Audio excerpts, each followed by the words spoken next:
বাংলাদেশের সর্বশেষ গুরুত্বপূর্ণ আপডেট সংবাদে আপনাকে স্বাগত। শুরুতেই সংবাদ শিরোনাম, পরে বিস্তারিত। শুরুতেই জানাবো, নাইক্ষ্যংছড়ির দৌছড়ি সীমান্তে ব্যাপক গুলিবর্ষণ, আটক ২।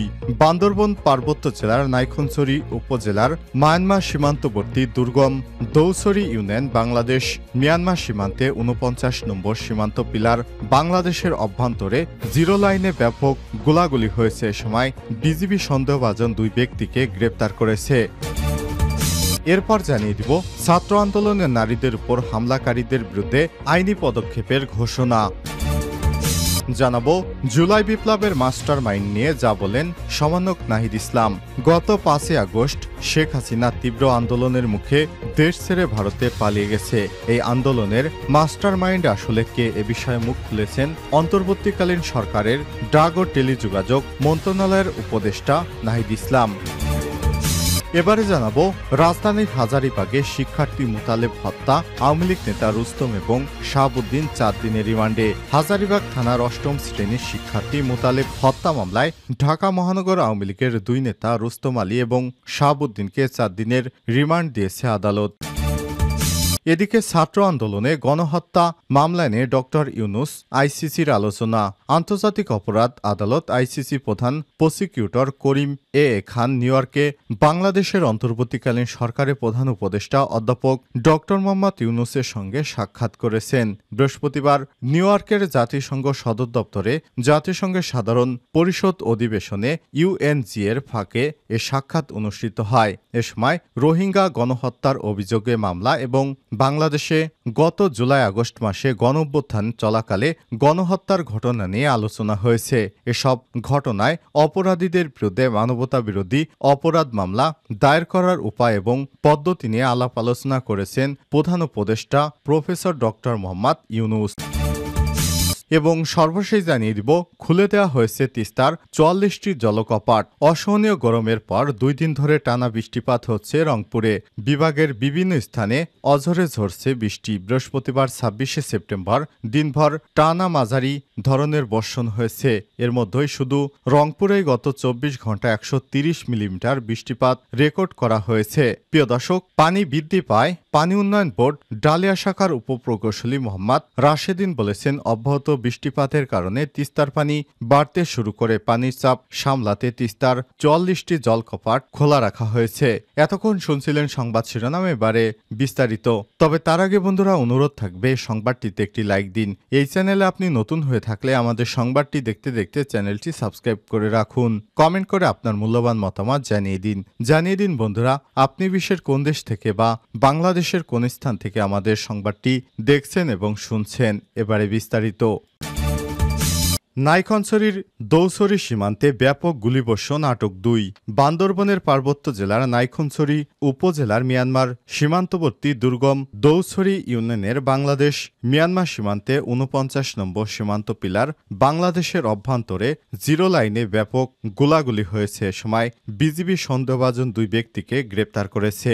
ধারণা করা হচ্ছে তারা বিচ্ছিন্নবাদী সংগঠন রোহিঙ্গা সলিডারিটি RS ও সোর্স। বৃহস্পতিবার ২৬শে সেপ্টেম্বর সন্ধ্যা ৬টার দিকে Naikhongchhari ১১ border guard of Bangladesh বিজিবির অধীনস্থ লেম্বুছড়ি বিওপি থেকে আনুমানিক ২০০ থেকে ২৫০ মিটার পূর্ব দক্ষিণে এবং বিপি ৪৯ হতে আনুমানিক ১ কিলোমিটার পশ্চিমে চেরাংঘাট বাজার বাহিরমাঠ এলাকায় স্থানীয় বাজারে জনসাধারণ সন্দেহভাজন ২ ব্যক্তিকে বাজারে বেঁধে রাখে এবং প্রত্যক্ষদর্শীরা এই ২ ব্যক্তিকে বিচ্ছিন্নতাবাদী সংগঠন রোহিঙ্গা সলিডারিটি RS ও এর সোর্স বলে আখ্যায়িত করেছে।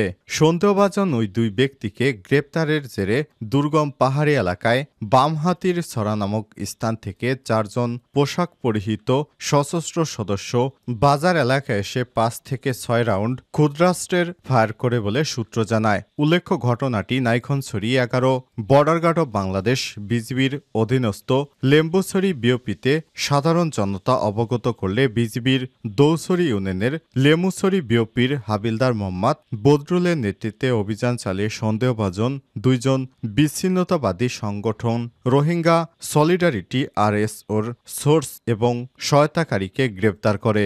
এই ঘটনায় কেউ হতাহত হয়নি। বিজিবির উপস্থিতি টের পেয়ে মুহূর্তের মধ্যে পোশাক পরিহিত পাহাড় থেকে আসা সশস্ত্র সদস্য দল জঙ্গলে লুকিয়ে যায়। আটককৃত সন্দেহভাজন বিচ্ছিন্নতাবাদী সংগঠন রোহিঙ্গা সলিডারিটি আরএসও এর সোর্স বা সহায়তাকারী হলেন নাইখনছড়ির বড়ইতলির মোহাম্মদ নুরুল আমিনের ছেলে আলী হোসেন 45 এবং একই এলাকার মোহাম্মদ নুরুল আমিনের ছেলে মফিজ আলম 19।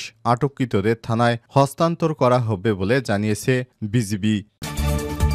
ছাত্র আন্দোলনে নারীদের উপর হামলাকারীদের বিরুদ্ধে আইনি পদক্ষেপের ঘোষণা। জুলাই বিপ্লবে নারীদের উপর হামলাকারীদের বিরুদ্ধে আইনি পদক্ষেপ ঘোষণা দিয়েছে বৈষম্য বিরোধী ছাত্র আন্দোলনের সমন্বয়করা। ইতিমধ্যে হামলাকারীদের সম্পর্কে তথ্য চেয়ে ফেসবুকে পোস্ট দিয়েছে 2 সমন্বয়ক। শুক্রবার 27 সেপ্টেম্বর দুপুরে হামলাকারীদের খুঁজে বের করতে সামাজিক যোগাযোগ মাধ্যম ফেসবুকে সংক্রান্ত পোস্ট দেন তারা। ফেসবুক পোস্টে হ্যাশট্যাগ ব্যবহার করে ছাত্র আন্দোলনের অন্যতম সমন্বয়ক হাসনাত আবদুল্লাহ তার পোস্টে লিখেছেন, শুক্র শনি 2 দিন নারীদের উপর হামলাকারীদের সন্ধান দিন। পোস্টটির কমেন্টে গিয়ে তিনি আরও লিখেন, জুলাই বিপ্লবে নারীদের উপর হামলার বিভিন্ন ঘটনা বা ছবি শেয়ার করুন আজকে এই হ্যাশট্যাগ এবং জনসংযোগ কর্মসূচি দেশব্যাপী ছড়িয়ে দিয়ে নারীদের উপর হওয়া জুলুমের প্রতিবাদ গড়ে তুলতে সহায়তা করুন। হাসনাত আবদুল্লাহ এই পোস্টের ঘণ্টাখানেকের পরই আরেক সমন্বয়ক আব্দুল কাদের এবং হামলাকারীদের খুঁজে বের করার জন্য নতুন একটি পোস্ট করেন। ফেসবুক পোস্টে আব্দুল কাদির লিখেছেন, শুক্র শনি 2 দিন নারীদের উপর হামলাকারীদের সন্ধান দিন। পোস্টটির কমেন্টে গিয়ে তিনি লিখেছেন, শীঘ্রই আইনি পদক্ষেপ নেওয়া হবে, আপনারা তথ্য দিয়ে সহযোগিতা করুন। এদিকে তাদের এই উদ্যোগের প্রশংসা করেছে অনেকেই মন্তব্য করেছে এই কাজ আরও আগেই শুরুর দরকার ছিল। প্রসঙ্গত 15 এবং 16 জুলাই কোটা সংস্কারের এক দফা দাবিতে দেশব্যাপী আন্দোলনরত শিক্ষার্থীদের ওপর হামলা করেছিল ছাত্রলীগ। নারী পুরুষ নির্বিশেষে সবার উপরেই হামলা চালানো হয়। ওই দিন দুপুরে ঢাবি উপাচার্য ভবনের সামনে ছাত্রলীগের ওই হামলায় অন্তত 35 জন আন্দোলনকারী শিক্ষার্থী আহত হয়েছিলেন। আহতের সংখ্যা আরও বেশিও হতে পারে বলে দাবি করেছেন আন্দোলনকারী কয়েকজন শিক্ষার্থী। হামলার বেশ কিছু ছবি সামাজিক যোগাযোগ মাধ্যমে ছড়িয়ে পড়ে। বিশেষ করে নারী শিক্ষার্থীদের উপর ন্যাক্কারজনক হামলার বিষয়টি ছাত্রলীগ দ্বারাই সংগঠিত হয়েছিল। এদেরকে ধরিয়ে দিন। জুলাই বিপ্লবের মাস্টার মাইন্ড নিয়ে যা বললেন সমন্বয়ক নাহিদ। জুলাই বিপ্লবের পেছনে একক কোনো নেতৃত্ব ছিল না, তাই এই আন্দোলনের ক্ষেত্রে মাস্টার মাইন্ড শব্দটির সঙ্গে একমত নন বৈষম্যবিরোধী ছাত্র আন্দোলনের অন্যতম সমন্বয়ক এবং অন্তর্বর্তীকালীন সরকারের তথ্য এবং সম্প্রচার উপদেষ্টা মোহাম্মদ নাহিদ ইসলাম। তবে আন্দোলন এগিয়ে নিতে অনেকেই বুদ্ধি এবং পরামর্শ দিয়েছেন বলেও জানিয়েছেন তিনি। নিউ ইয়র্কের স্থানীয় সময় বৃহস্পতিবার 26 সেপ্টেম্বর ঠিকানা টিভির প্রধান সম্পাদক খালিদ মহিউদ্দিনের মুখোমুখি হয়ে আওয়ামী লীগ সরকারের পতন এবং অন্তর্বর্তীকালীন সরকার সহ বিভিন্ন প্রসঙ্গে আলাপকালে সব কথা বলেন তিনি। সম্প্রতি জাতিসংঘের ৭৯তম অধিবেশনের ফাঁকে সাবেক মার্কিন president Bill Clinton global initiative leaders stage অনুষ্ঠানে যোগ দেন প্রধান উপদেষ্টা প্রফেসর ডক্টর মোহাম্মদ ইউনুস। সেখানে নিজের বিশেষ সহকারী মাহফুজ আলমকে বাংলাদেশের সাম্প্রতিক আন্দোলন এবং সরকার পতনের মাস্টারমাইন্ড হিসেবে পরিচয় করিয়ে দেন তিনি। গত মঙ্গলবার 24 সেপ্টেম্বর নিউ ইয়র্কে এই অনুষ্ঠান মঞ্চে ডক্টর ইউনুস নিজেদের দীর্ঘদিনের বন্ধু ও সাবেক প্রেসিডেন্ট বিল ক্লিন্টনের সঙ্গে নানা বিষয়ে কথা বলার ফাঁকে সফর সঙ্গীদের মধ্য থেকে মাহফুজ আলম ছাড়াও বাকি 3 জনকে পরিচয় করিয়ে দেন।